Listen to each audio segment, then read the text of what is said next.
The Breadman looks like the Breadman during the Rangers' Game 1 victory over the New Jersey Devils, playing cool, calm, and collected hockey. We talk about, in today's episode, why it looks like Artemi Panarin might be looking at a much better playoff run this year than he had last season. Also going to be talking about Patrick Kane and how he had some mixed results in his playoff debut with the New York Rangers. Also going to be talking about some unsung heroes from Game 1 and turning the page and looking ahead to Game 2, which will obviously be another huge game for the New York Rangers as they look to take control of this best-of-7 series. All that and much more on today's episode of Locked On New York Rangers. Welcome back, Blue Shirts fans, to episode number 810 of the Locked On New York Rangers podcast. I'm your host, John Chick. Just want to thank you guys, as always, for making Locked On New York Rangers your first listen every day. We are free and available on all platforms. And we got a lot to do today, obviously still kind of basking in the afterglow of what was a very successful Game 1 performance for the New York Rangers. They go into New Jersey, win the game 5-1, and like I said, a lot more to cover today, everything I just mentioned, but we got to start with the Breadman, Artemi Panarin. He, along with Patrick Kane, I think are going to be the two players on the Rangers that are going to be most under the microscope during this playoff run for the New York Rangers. Obviously, they're two of the more high-profile players on the team. You could maybe throw Igor Shesterkin in there as well, simply because he's the goalie, and obviously, you're always going to be having a close eye kept on you when you play that position. That's just the nature of the beast. But as for Panarin, fantastic start to the Stanley Cup playoffs for him. He ends up with 2 assists in this game. He got the secondary assist on each of the Rangers' first 2 goals. And we're going to break down both of those plays that Artemi Panarin made in just a second. But it goes well beyond that. Panarin just had a very strong game overall, and I'm going to cite some examples of that. As far as the assists, though, we might as well cover those first since they each happened, fairly early in this game. The first assist was on the game-opening goal by Vladimir Tarasenko. Happened less than 5 minutes into the game. We got Tarasenko an awesome job getting the blue line, fending off 2 Devils. Artemi Panarin, nice job here playing instinctive hockey, realizing it would seem that Vladimir Tarasenko was going to need some help. So he helped kind of get the puck loose, picked it up for just a second. Puck goes over to K'Andre Miller. Miller then passes back to Tarasenko. Tarasenko receives the pass while moving, toward the puck and moving toward the slot area. Receives the pass, takes a wrist shot, puts it into the net, gives the Rangers a 1-0 lead. And Artemi Panarin on this play, when Miller passed to Tarasenko, great job by Panarin, thinking quickly here and getting out of the way. How did he get out of the way? Well, he jumped up into the air as only the Breadman can. Leapt out of the way of the pass there, and obviously set up the whole thing, helping to get the puck loose and get it over to Miller, and then essentially taking himself out of the play so that he wouldn't inadvertently redirect Miller's pass, jumped out of the way of the pass, and allowed the play to be completed, and Tarasenko took care of the rest. But a great play by Artemi Panarin there. As far as his second assist, it came on one of the 2 Chris Kreider power play tip-in goals in this game. And I forgot to do this in yesterday's episode. Let's give some credit to Chris Kreider taking a face-off on the power play and winning it clean. Mika had been kicked out of the face-off. Kreider stepped in there, took control, won the face-off clean. To his left, over to Artemi Panarin, and Panarin corrals the puck, and Panarin, it seemed like he sold a shot just a little bit. He might have even been thinking about just letting it fly once Kreider got the puck to him off of the face-off win, but instead, Panarin passes back to Adam Fox, and then Fox takes care of the rest. He, puts the puck toward the net, sets up Chris Kreider for the tip-in goal. But nice job at Panarin there. Thought about shooting, thought the better of it, got it back to Fox, and set the whole play in motion there. So Panarin with 2 early assists, great way to start the playoffs for the Breadman. As far as his stat line in this game, he was also a +1, had 3 shots on goal, had 16 minutes and 13 seconds of ice time. That included 2 minutes and 40 seconds on the power play and 11 seconds on the penalty kill. But to kind of just illustrate my point that, it goes beyond just the 2 assists as far as how well Panarin played in this game. I want to focus in on a shift that Panarin had in the first period. Rangers are only up 1-0 at this point, and it was right after the Rangers had killed a penalty. We heaped a ton of praise on the Ranger penalty killers in our most recent episode, and rightfully so. They were fantastic in this game. But the Rangers had just killed a penalty, and Panarin steals the puck in the offensive zone to set up an offensive zone possession. You had Mikkola actually behind the Devil net. He was battling a couple of Devils. Tarasenko eventually comes away with the puck. He passes in front to Panarin. Panarin with a quick pass over to his left to Ryan Lindgren. Lindgren sends his shot off the crossbar. So if this shot had gone in here, Ryan Lindgren would have ended up with 2 goals after having only 1 goal, which was an empty net goal in the regular season. And Artemi Panarin would have had not 2, but 3 assists in this game. But a great pass there by Panarin, obviously just playing instinctive hockey, seeing the ice very well and recognizing that he had Lindgren there, and he set him up for a goal and opportunity. And again, if that shot is an inch lower, then it's another goal there and another assist for Artemi Panarin. But this shift continued. Panarin ended up being taken down by Wood in the Rangers zone, so he draws a penalty here on the same shift where he very, very nearly set up Ryan Lindgren for a goal. So a great job by Panarin there, drawing the penalty, and then of course the Rangers went on to score on the power play, made it 2-0, but Artemi Panarin right out of the starting blocks here, just looking like he's ready for prime time, looking like he's ready to go. And it wasn't too long after this where Panarin made a play in the offensive zone. Panarin actually kind of bodied his guy a little bit. They were both going for a loose puck in the corner, and Panarin, kind of put his shoulder into him just a little bit. Not a bone-jarring hit, nothing that's going to make any kind of a highlight reel or anything like that, but Artemi Panarin actually with a little bit of a physical play there and ended up winning the puck as a result of that. So great stuff by Panarin there. And then great defensive play here as well. This is early in the second period. Rangers still only up 2-0 at this point. You've got Jack Hughes going into the Rangers zone on a rush, which is always a little bit of a dicey situation. We talked about in our last episode how Hughes has had a lot of success against the Rangers, but a great play by Panarin. He hustles on the back check, gets back there, lifts the stick of Jack Hughes, and does not allow Hughes to get a shot away or even a pass away, forces a turnover there. Great job by Panarin hustling to get back and then executing on defense. Great play to break up the rush for the New Jersey Devils. The only slight misstep that I thought Panarin had in this game is he once again in the third period got a little bit pass happy. He had a situation where the Rangers were up 3-0. He received a pass. He's in the center of the ice. He's got his momentum taking him toward the New Jersey net. And I'm thinking, I just said out loud, I said, just shoot it. I just want him to shoot this. I feel like if Panarin shoots this puck, he's going to snipe one of the corners because he was really feeling it in this game. And, sometimes we forget what a great shooter he is because he's so pass happy out there. But he didn't shoot it. He kind of surprised Ryan Lindgren with a pass. He almost set up Lindgren for a goal earlier in the game. May want to take another stab at it, try to get Lindgren his second goal of the contest. And Lindgren could not handle the pass. And yeah, I said just shoot it, while this play was developing. Because if Panarin shoots that puck, I get the feeling very good chance he scores. Rangers would have been up 4-0 at that point, and that probably would have been the dagger. But yeah, Panarin, beyond all the stat lines and all the plays I just described, just looked like he was Artemi Panarin. He looked like the Breadman. He looked like he was out there playing loose, having fun, enjoying himself, And, I talked about this last year in the playoffs. It just kind of seemed like he was indecisive, a little bit hesitant, gripping the stick a little too tightly, not being himself. And I'm not a psychologist. I've never met Artemi Panarin or anything like that. But for me, whoever you are in the regular season, be that same guy in the playoffs. I talked about this, in last week's episode when we were talking about, things that the Rangers are going to need to do in the playoffs. And one of them was having a better postseason run from Artemi Panarin. But go out there and have fun and play relax and play loose. And if you score a goal, do your leg kick. Be the guy that you've always been. Be the guy that has led you from being an undrafted player into one of the truly elite players on this planet. Be that guy. There's no reason to change things up. You can take the playoffs seriously and still have a lot of fun at the same time. And I think that's what we saw from Artemi Panarin in Game 1 here. And I'm hopeful that that's what we'll continue to see from the Breadman as we go forward in this Ranger playoff run here. And beginning with Game 2 on, what day would that be? That would be Thursday in New Jersey, obviously once again against the Devils. But we're going to keep everything rolling in just a second here. I want to talk about Patrick Kane and his playoff debut with the New York Rangers. We're going to get to that and a whole bunch of other stuff as well in just a second. But first, we got to let everybody know that today's episode of Locked On New York Rangers is brought to you by Built Bar. Something exciting is coming to Built.com on April 22nd.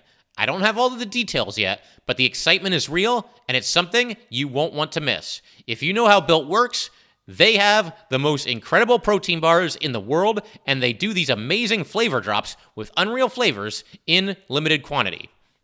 So mark your calendars and head to Built.com on Saturday, April 22nd, to be one of the first to discover what all the hype is about. I can't wait to see what this new flavor is. Make sure to use promo code LOCKEDON15 and you will get 15% off of your order.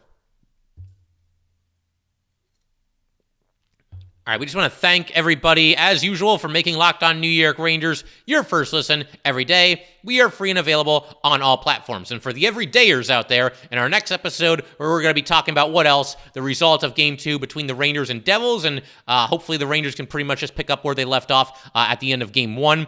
We shall see what happens there. Another quick just little note here. It doesn't really matter that much, but I was calling yesterday's episode 808. It was actually 809. Today's episode is 810 for all those of you who are obviously keeping score of this kind of stuff at home. But I do want to talk about Patrick Kane. Obviously, look, he's a high-profile player. You know, maybe the best American-born player ever. You guys know all the accolades, the 3-time Stanley Cup champion. I don't need to run through his whole resume here. But, you know, obviously he's going to be under the microscope, not just from Ranger fans, but just general hockey fans. It's very surreal to see Patrick Kane playing for anybody other than the Chicago Blackhawks. And it's funny because, you know, this game ends, and I think most of us feeling pretty good. You know, the Rangers, why not? You know, they go into New Jersey, they start the playoffs with a convincing 5-1 victory. But you go on social media, and there's obviously some chatter about Patrick Kane, and it feels like everybody is either on one extreme or the other. There are Ranger fans who I think maybe were a little bit too critical of Kane's performance in Game 1. Again, the Rangers won this game 5-1. They were firing pretty much on all cylinders. There's a couple of things maybe you could nitpick here and there, but they largely dominated this game. And I think Ranger fans that, instead of enjoying this win a little bit, are completely freaking out about Patrick Kane. You know, try to enjoy the win a little bit more. Try to enjoy this a little bit.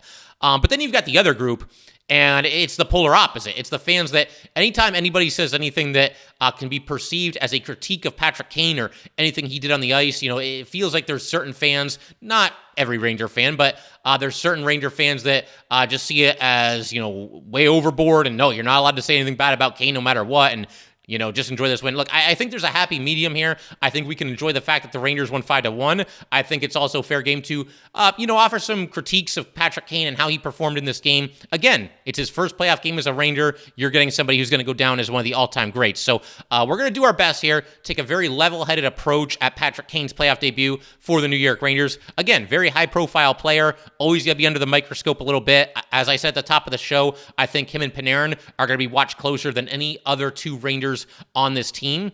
As far as what Kane did in this game, thought it was a little bit of a mixed bag. As far as the not so good stuff, we'll get that out of the way first. There were a couple of turnovers from Kane that led to a couple of decent scoring chances for the Devils. And I saw on the stat sheet that, you know, Kane was only charged with one giveaway, excuse me. I counted at least two. You know, that stat obviously isn't perfect. But, you know, there was a situation where there was a 3-on-2 that the Devils had, and it came as the result of Kane giving the puck away in the Devils' zone. Shot ended up going wide by the Devils. But then there was also a play in the third period. This one bothered me a little bit more than the first one. The Rangers at this point are up 3-0, and Kane's got the puck in the neutral zone, and he went to dump the puck into the Devils' zone, and then I think he was going to go off for a change. Looked like a pretty mundane, run-of-the-mill play. Kane, for some reason, just didn't put enough on it when he was dumping the puck. He just kind of tapped it into the attacking zone, and the Devil defenseman was there, and he picked up the puck along the boards, moved it quickly back up the ice. Devils got a little bit of an opportunity out of this. Igor ends up making a glove save when the Devils went in on the rush. So not sure what was going on there. I think Kane, you know, obviously can play a little bit better than this. The two turnovers that I just mentioned were not ideal, especially the second one where, you know, there was just no reason for it. You know, Kane's got to get that puck deep and then go off for his change. And in that case, the Devil, you know, scoring opportunity that manifested there never would have happened because the puck would have been deep. Devils would have had to go get it. Rangers would have been able to, you know, get all their new guys onto the ice and get in better defensive position than they were in here. Just kind of a strange play. But, you know, it wasn't all bad for Patrick Kane. He made a play where it led to a 2-on-1, you know, made a nice play in the neutral zone. Got the Rangers going on a 2-on-1. I believe it was him and Mika that went in. Didn't score or anything like that, but a nice play by Patrick Kane to set that up. And he also had an assist in this game on the goal that made it 4-0. Another Chris Kreider tip-in goal on the power play. It made the score 4-0. And Patrick Kane came away with the secondary assist here. It was midway through the third period. Rangers, once again, kind of looking for the dagger here, up 3-0, looking for the 4-goal lead, and they get it. Rangers do a great job on this power play. They maintain possession in the Devil's zone for about a minute, the first minute of the man advantage here. Fox with a pass over to Kane in the right circle. And I think Kane, maybe kind of like Panarin did earlier in the game, sold the shot just a little bit, gave a look at the net, got the Devils to kind of move toward him a little bit, maybe anticipating the shot and trying to block said shot. But instead, Kane passes from the top of the right circle back to Adam Fox. Fox then with the one-timer off of the feed from Kane, and Kreider's there on the doorstep, and he redirects it into the net just like he did earlier in the game. Rangers up 4-0, and never say never, especially in the playoffs, but at that point, 4-0 midway through the third period, you're certainly liking your chances, and, Kane obviously had a hand in the Rangers scoring that goal there. So, again, a little bit of a mixed bag for Patrick Kane. I'm still waiting for Patrick Kane to be that guy, to be Showtime Patrick Kane. I am not expecting prime Patrick Kane. I'm not expecting the Patrick Kane who, had over 100 points at least a couple of times. There was at least one year where I think he led the league in points, one of the truly elite players in the game. He doesn't have to be that. I just want him to be a little bit more assertive. I think that's the word that I think a lot of us are maybe looking for right now when describing Patrick Kane. We want to see him assert himself a little bit more, take over this game a little bit more, play with the kind of confidence that you expect to see from a 3-time Stanley Cup champion. But I will say, I'm still glad that Patrick Kane is here. I really am. A very unique circumstance that led him being dealt to the Rangers. Obviously, he wasn't going to approve a trade to anybody but the Rangers, and the Blackhawks wanted to do right by a guy that had won 3 Stanley Cups for them, and it was just kind of this perfect recipe for Patrick Kane to join the New York Rangers for pennies on the dollar. Even if Patrick Kane is not at the top prime of his game, and maybe his hip is acting up a little bit, we don't really know for sure, I'd still rather have Patrick Kane in this lineup than somebody like Vitaly Kravtsov or Jake Leschyshyn. That's just me, but I think even the toughest Kane critics, the most vocal Kane naysayers, I think you got to agree with me on that one. This team is far better off with Patrick Kane being in the lineup instead of somebody like Jake Leschyshyn or Vitaly Kravtsov. And I think, Kane, at a certain point, he's got a big performance in him, a big moment in him. He certainly has come up clutch in the playoffs in the past, and we look for that to happen in the future. So a little bit of a mixed bag for Kane in his first game, but not bad either, and looking for him to hopefully step it up in Game 2. The Rangers are going to need him at some point if they're going to get to where they need to go. We're going to keep everything rolling in just a second here. I want to talk about a couple of the unsung heroes of Game 1. Got a couple that I want to go through there. Also, a quick look ahead to Game 2, and even a couple of things that I think the Rangers can do better in Game 2 than they did in Game 1. And take nothing away from their performance in Game 1. They were fantastic, but I always think there's at least a little bit of room for improvement, and I'm going to talk about a couple of those things, and we're going to do all that good stuff in just a second. Today's episode of Locked On New York Rangers is brought to you by eBay Motors. For a championship team, it is all about making sure every player is a perfect fit. It's the same when it comes to your vehicle. Every part needs to fit just right. So the next time you need parts and accessories, head to eBay Motors. With eBay's Guaranteed Fit, you can be sure every part you need fits right the first time around.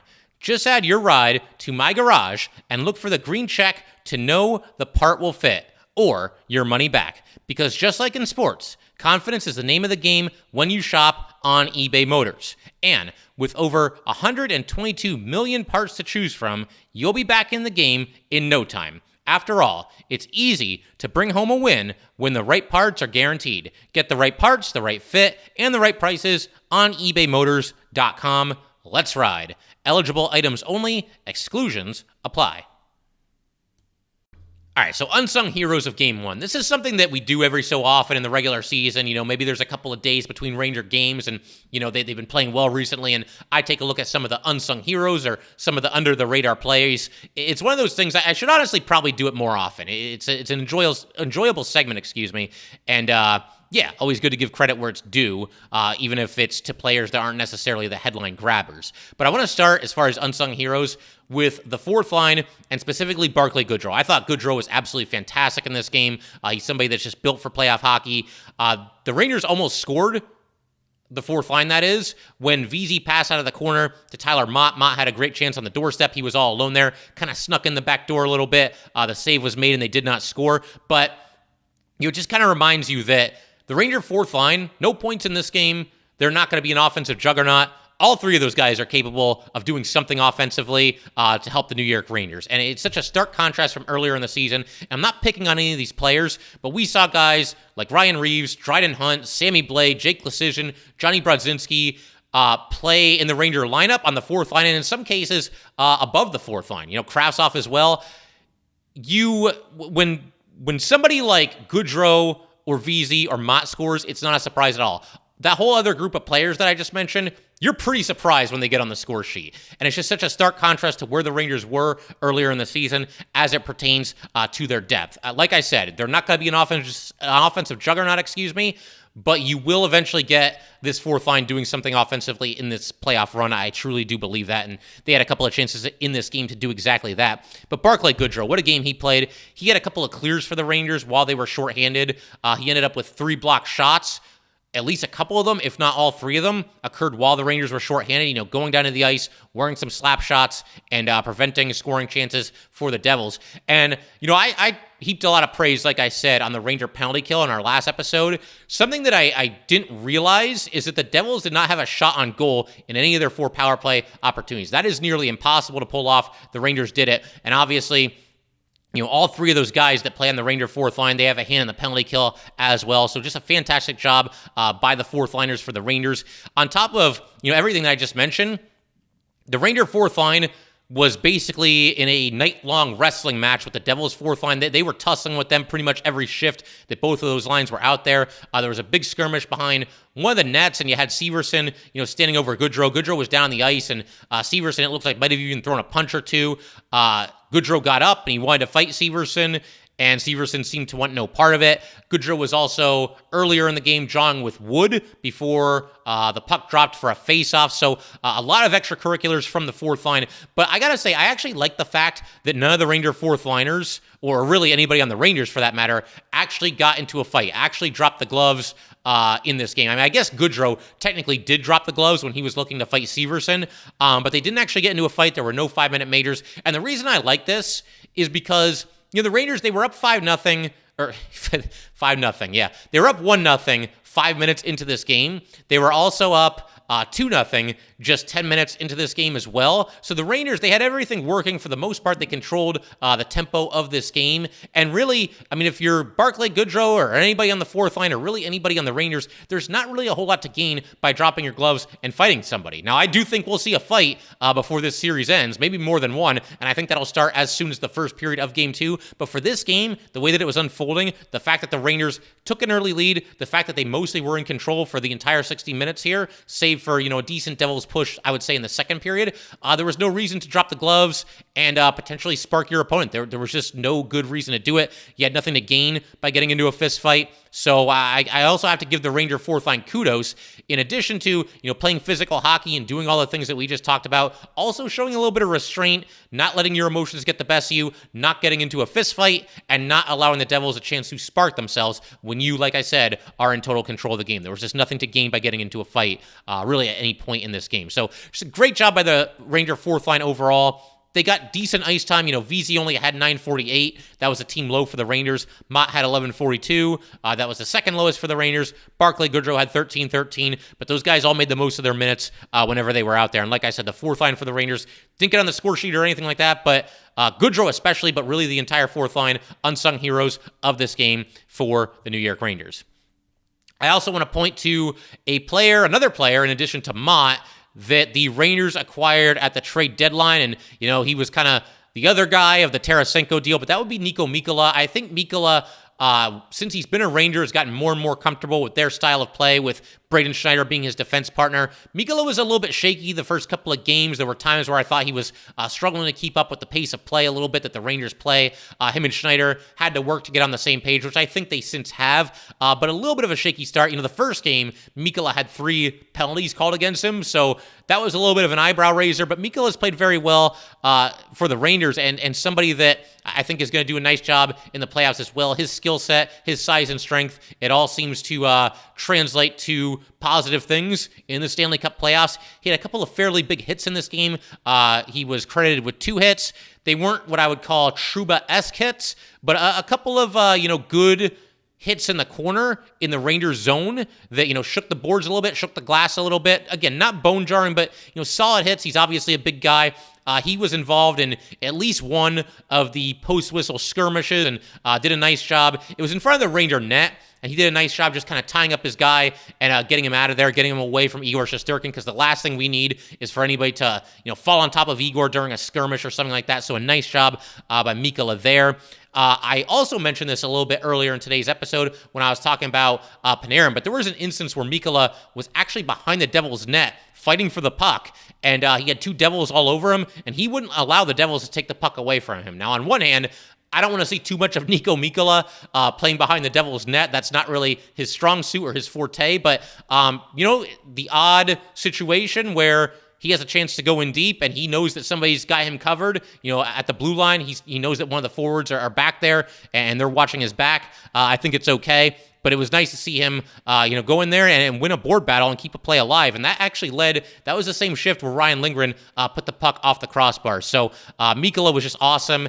And probably the play that stood out the most from Mikkola, the play he made against Jack Hughes when the Devils rushed into the Rangers zone. Hughes was up the left side, and Devils are dangerous on the rush. That might be their greatest strength as a team. They're so fast, got great team speed, and certainly some skill players that can hurt you on the rush. But Hughes is going in, and that's always a little bit of a scary situation, but Niko Mikkola comes flying over, goes into a slide on his stomach and knocks the puck away from Jack Hughes. So Hughes never even got a pass away, never even got a shot away. Great play by Niko Mikkola there, and somebody that I think, again, an unsung hero in this game, and somebody that Ranger fans maybe at first were a little, I don't know about this guy, but I think Ranger fans, as the games have gone on here, have generally warmed up to Niko Mikkola more and more, pretty much with every passing game, and somebody that's going to provide the Rangers with some depth on the blue line in the playoffs here. Great first game in the playoffs for Niko Mikkola. And finally, some unsung heroes. Well, that would be you guys, the fans, any Ranger fans that attended Game 1 at the Prudential Center. I said in our episode where we talked about some X factors in the playoff run that I was looking for the Rangers to get home ice advantage on the road. And what I mean by that is that there seem to be more Ranger fans in away rinks than there are for any other team in the NHL. Without going through the other 31 NHL teams, it seems like the Rangers have more support when they go on the road than any other team. And that's an advantage that you need to capitalize on. I think, at times, maybe the Rangers did feed off of some of the Let's Go Ranger chants that were echoing throughout the Prudential Center. Igor Shesterkin, it's funny because this game started and you had those mock Igor, those chants from the Devils fans, and that's all well and good. They can do whatever they want. But as this game went on, and the Rangers went up 1-0, and 2-0, and 3-0, and 4-0, those chants were replaced by chants of Igor, but from the Ranger fans, obviously the positive chants, and that was cool to see as well. I heard the Potvin sucks chant at least once or twice in this game as well. So Ranger fans asserting themselves on the road in the Prudential Center, and if you're going to these games, like I said in the past, don't cause any problems. We don't need, drunken fights breaking out in the games or anything like that. I mean, we've all been there. We've all been to a hockey game or a baseball game or a football game where, somebody has a little bit too much of the adult beverages and a fight breaks out and everybody records it with their cell phone now and security has to get called in and it's an ugly situation. To my knowledge, there was none of that in this game. So obviously, if you're at these games, don't cross the line or anything like that. But by all means, if you're seeing the Rangers play the Devils at the Prudential Center in the playoffs, make some noise and cheer for your team and make sure that you can give the Rangers as much of a home ice advantage on the road as you possibly can. To quickly kind of turn the page here and look ahead to Game 2, which will be happening on Thursday night at 7:30.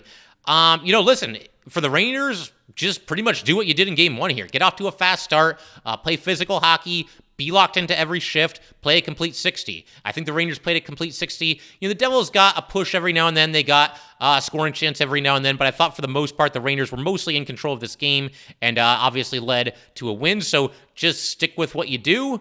And I would imagine maybe the Devils will come out a little bit more desperate in this game, but I would love for the Rangers to get off to the kind of start that they got off to in this game. Come out skating like your heads are on fire, maybe get an early lead, and maybe give the Devils a little bit of that, oh man, here we go again feeling. We'll see what the Rangers can do there. As far as a couple of things that I think maybe the Rangers could do a little bit better in Game 2, in the second period of Game 1, the Rangers went through a stretch where they were defending well, but it felt like all the action was on the Rangers side of the ice. And part of the reason for that was that the Rangers just could not get through the neutral zone. The Devils kept breaking it up every time the Rangers had the puck, or maybe there was a situation where the Rangers were back on their heels for a shift, and so by the time you gain the red line, you're just dumping it into the attacking zone and you're going off for a line change. But I think something the Rangers can do better is just getting the puck deep, and for the most part, they did that in this game, but they went through that lull in the second period where they just couldn't get the puck into the Devils' zone. I thought the kid line had a really nice shift where they got the puck deep and went to work along the boards, played behind the Devils' net a little bit, and finally just got the Rangers some offensive zone time in the second period, which had been lacking up to that point. But getting the puck deep, something that the Rangers did well in Game 1, maybe they could do it even better in Game 2. Here's one that's obvious, and it's one that I talk about quite a bit on here. Limiting the penalties. The Rangers took 4 penalties in this game, including 3 in the first period, and you are playing with fire a little bit. The Devils were number 13 in the NHL in power play at 21.9% in the regular season, and certainly they have some skilled players and some guys that can hurt you on the man advantage. That's not an ideal situation to give the Devils, or really anybody, 3 power play opportunities in the first period. And we could debate the merit of these penalties. I think certainly the Trocheck tripping penalty, that one was definitely a penalty. Fox is called for holding, maybe a little bit of a ticky-tack call there. Schneider with the high stick, the Rangers were arguing about that. And certainly the last penalty against Mott where he took the face-off and then moved the puck with his hand back to his defenseman. That was called, and rightfully so there. But, yeah. Don't over-rely on your penalty kill. It was a phenomenal performance by the PK, and hopefully they can keep that up, but let's not put them in a situation where they have to kill off 3 Devils power plays in the first period and 4 in the game. Do the best that you can to limit the penalties, and don't give the Devils a spark. If they score a power play goal, maybe that gets them rolling a little bit. Force this team to beat you 5v5. Force them to, really earn it. Don't give them so many power play opportunities where sooner or later, you keep giving power play opportunities. Eventually something is going to go into the net. So avoid the penalties and force the Devils to beat you 5v5.